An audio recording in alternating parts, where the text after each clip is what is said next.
Assalamualaikum warahmatullahi wabarakatuh. Halo, apa kabar adik-adik?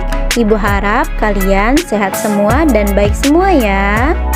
Oh iya, sebelum kita memulai pelajaran, Ibu ingin mengabsennya. Kalian silakan tulis nama beserta nomor absen di kolom komentar. Nanti Ibu cek jam kalian mengunggah komentarnya. Itu untuk kehadiran ya. Sebelum kita belajar, ayo kita berdoa terlebih dahulu supaya ilmu yang kita dapatkan lebih mudah diserap dan juga nantinya akan menjadi ilmu yang bermanfaat. Ayo tangannya dan mulai berdoa. Amin. Wah, anak-anak Ibu pintar semua. Sekarang ayo siapkan dulu alat-alat tulisnya seperti buku, pena, pensil, serta alat-alat lainnya. Gimana? Sudah siap belajarnya? Oke, sekarang buka bukunya pada subtema yang pertama, tumbuhan sahabatku. Hari ini kita akan mempelajari bagaimana mengamati tanaman dengan perkembangbiakan generatif serta manfaatnya.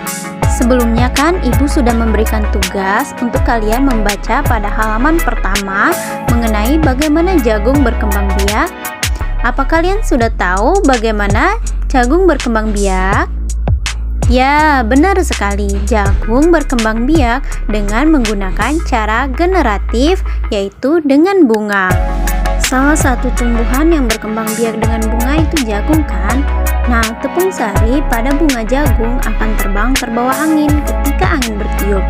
Tepung sari yang terbawa oleh angin sebagian akan jatuh di kepala putik yang terletak di bagian bawah bunga pada pohon jagung yang lain. Ketika itulah terjadinya pembuahan. Perkembangbiakan ini dinamakan perkembangbiakan generatif. Nah, tahukah kamu bagaimana proses perkembangbiakan generatif itu? Ayo kita pelajari bersama-sama.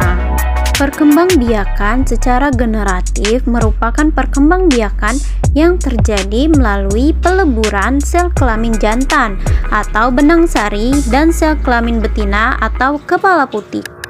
Untuk proses perkembangbiakan generatif, ayo lihat gambar berikut ini. Perkembangbiakan generatif atau secara kawin ini terjadi melalui proses penyerbukan dan pembuahan. Perkembangbiakan generatif pada tumbuhan diawali dengan penyerbukan, yaitu melekatnya atau jatuhnya serbuk sari ke kepala putik. Nah, setelah terjadi penyerbukan pada serbuk sari, tumbuh bulu-bulu serbuk sari yang menuju ke ruang bakal biji. Kemudian, serbuk sari akan masuk ke ruang bakal biji melalui bulu serbuk sari. Nah, di dalam ruang bakal biji tersebut terjadilah pembuahan, yaitu pelebuhan serbuk sari atau sel kelamin jantan atau yang biasa disebut dengan spermatozoid dengan kepala putik atau yang kita sebut dengan sel kelamin betina atau sel telur. Nah, hasil dari pembuahan itu adalah zigot. Zigot berkembang menjadi lembaga. Lembaga berkembang menjadi bakal biji dan bakal biji berkembang menjadi biji dan jadilah bakal buah. Kemudian bakal buah ini berkembang menjadi daging buah. Dari lembaga yang berada di dalam biji merupakan calon tumbuhan baru. Perkembangbiakan generatif pada tumbuhan dikenal dengan istilah penyerbukan. Nah, untuk lebih jelasnya, ayo kita pelajari lebih lanjut mengenai penyerbukan. Jenis-jenis penyerbukan berdasarkan asal serbuk sarinya ada 4. Yang pertama, penyerbukan sendiri. Kedua, penyerbukan bastar. Ketiga, penyerbukan silang. Dan yang keempat, penyerbukan tetangga. Ayo kita bahas satu persatu. Yang pertama, penyerbukan sendiri.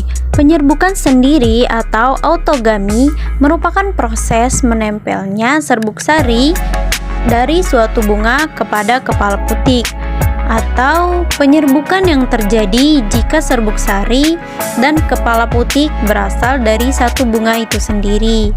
Nah, penyerbukan sendiri ini tidak menghasilkan keturunan yang bervariasi, hanya satu keturunan saja. Lalu ada penyerbukan tetangga. Penyerbukan tetangga atau geitonogami adalah proses penyerbukan yang terjadi jika serbuk sari jatuh ke kepala putik bunga lain yang masih dalam satu tanaman. Nah, contohnya yaitu penyerbukan tetangga ini terjadi pada bunga jagung. Nah, untuk contohnya bisa adik-adik lihat pada gambar tersebut. Yang ketiga ada penyerbukan silang. Penyerbukan silang atau alogami ini merupakan proses penyerbukan yang terjadi jika serbuk sari jatuh ke kepala putik bunga tanaman lain. Nah, namun masih dalam satu jenis tanaman. Penyerbukan silang ini dapat menghasilkan variasi keturunan karena terjadinya percampuran sifat dari dua tumbuhan indukan.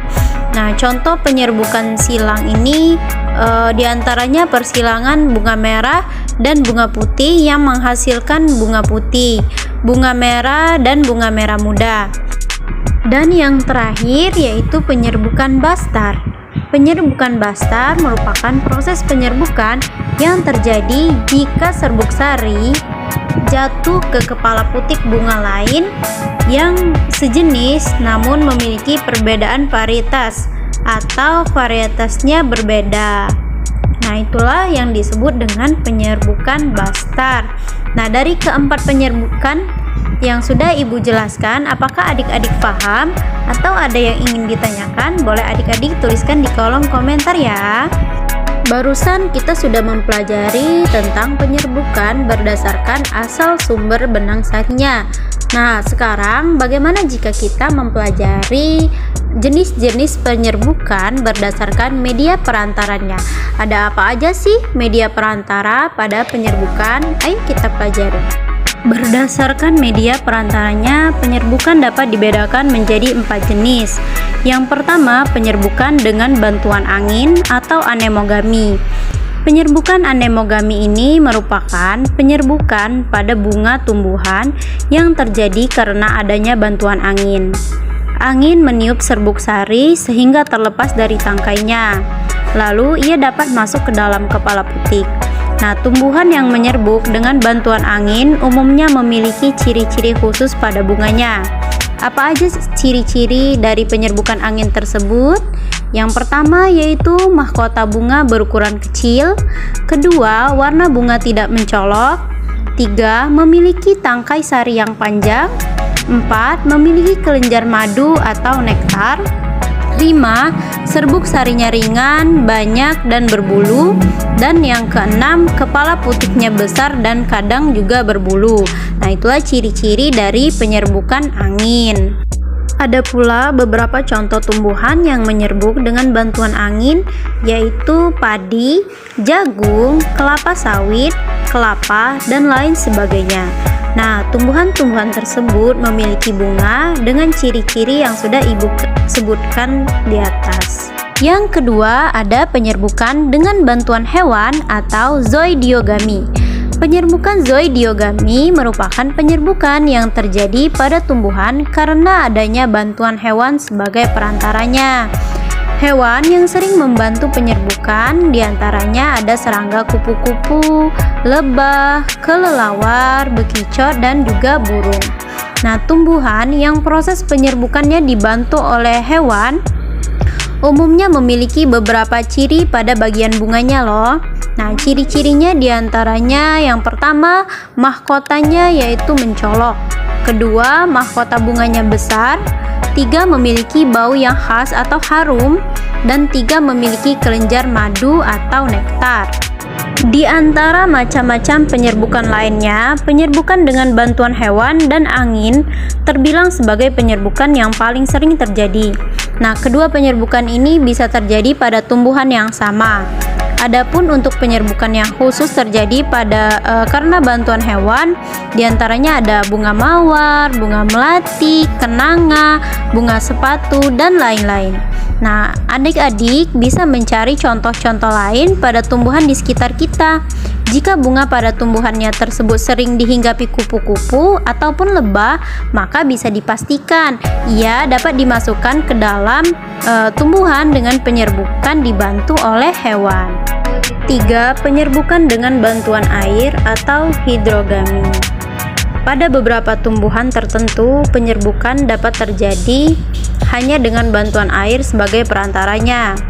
Air yang membantu penyerbukan berupa air hujan yang kemudian merontokkan serbuk sari dengan tumpahan dan bawaannya mendekati kepala putir. Nah, bunga yang menyerbuk dengan bantuan air ini tidak memiliki ciri khusus. Sementara contoh tumbuhannya sendiri misalnya ganggang dan juga tumbuhan hidrilia. Lalu ada penyerbukan dengan bantuan manusia atau antropogami. Tumbuhan tertentu kadang ada yang memiliki letak dan kedudukan organela bunga yang tidak memungkinkan terjadinya proses penyerbukan dengan bantuan angin, hewan, ataupun air. Nah, penyerbukan pada tumbuhan-tumbuhan ini dapat dioptimalkan dengan bantuan manusia. Adapun ciri-ciri tumbuhan yang penyerbukannya harus dibantu dengan manusia, yaitu 1. Tumbuhan itu memiliki serbuk sari dan kepala putik yang tidak dalam satu duduk bunga atau bisa disebut dengan bunga tunggal. Yang kedua, kepala putiknya dalam kondisi tertutup sehingga tidak memungkinkan masuknya kepala putik tanpa dibuka terlebih dahulu. Lalu yang ketiga, serbuk sari sulit rontok. Nah, itulah beberapa ciri-ciri dari tumbuhan yang memerlukan bantuan manusia dalam penyerbukannya. Adapun beberapa contoh tumbuhan yang penyerbukannya dilakukan dengan bantuan manusia. Di antaranya tumbuhan vanili, salak, buah naga, dan semangka. Penyerbukan dengan bantuan manusia dilakukan untuk mengoptimalkan proses dari pembuahan, sehingga buah-buah yang diperoleh dari tumbuhan tersebut nantinya akan banyak. Nah, itulah tadi beberapa penjelasan mengenai jenis-jenis penyerbukan atau perkembangbiakan tumbuhan dengan cara generatif, yaitu penyerbukan. Tadi kan udah dibahas, ada penyerbukan dibantu sama hewan, sama air, angin, dan juga manusia. Ada juga tadi jenis-jenis penyerbukannya, ada dari sendiri, tetangga, dan lain-lain. Nah, anak-anak ada yang tahu tidak manfaat dari mempelajari perkembangbiakan secara generatif ini? Kalau ada yang tahu, tulis di kolom komentar ya.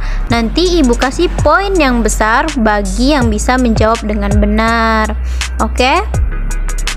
Dan juga jika ada yang kurang jelas, anak-anak bisa langsung ketik di kolom komentar atau ditanyakan via grup WA ya. Sekarang ibu kasih tugas ya. Tugasnya bisa kalian lihat di halaman 6 pada buku tematik kalian. Silakan kalian cari, amati di lingkungan sekitar kalian dan temukan satu jenis tumbuhan yang sedang berbunga. Lalu kalian amati bagian-bagian, lalu tuliskan pada kolom kayak yang ada di gambar itu. Nah, kalian tulis di kolom gambar-gambar bunganya, terus cara penyerbukannya bagaimana. Lalu kalian harus sampaikan hasilnya. Lalu ada bagaimana hasilnya itu tuh, apa perbedaannya. Nanti kita diskusikan bersama-sama ya. Jangan lupa nanti tugasnya silakan dikirim via grup WA, oke? Nah, sebelum kita tutup pembelajaran kita hari ini, silakan kemasi dulu barang-barangnya, bukunya, pena, pensil. Silakan diberesi terlebih dahulu alat-alat tulisnya. Oke, kalau sudah selesai diberesi, saatnya kita tutup pembelajaran kita dengan membaca doa sesudah belajar. Berdoa mulai. Amin. Wah, anak-anak ibu pintar semua. Jangan lupa menyelesaikan tugasnya ya. Oke, cukup sekian ibu akhiri. Assalamualaikum warahmatullahi wabarakatuh.